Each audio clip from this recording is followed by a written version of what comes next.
வாழ்க்கையிலும் ஆன்மீகத்திலும் முன்னேற்றம் அடைய முருகனை வழிபடுவது எப்படி என்பதை காண்போம்.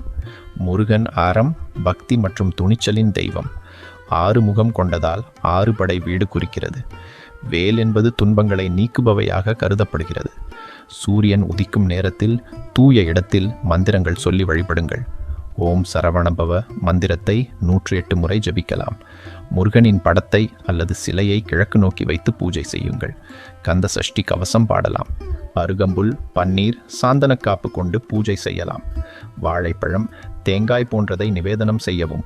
கிருத்திகை, தைப்பூசம் மற்றும் கந்த சஷ்டி ஆகிய நாட்களில் சிறப்பு பூஜை செய்யலாம்.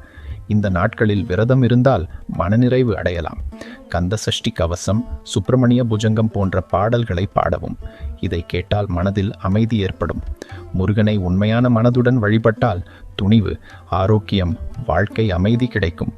உங்கள் உள்ளத்திற்குள் அமைதியை உணர்ந்து முருகனிடம் உங்கள் பிரார்த்தனைகளை மனதார சொல்லுங்கள்.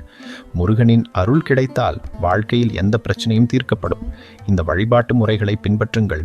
முருகனை வழிபடுவது எளிமையானது, ஆனாலும் அதில் உள்ள ஆழம் மிக அதிகம்.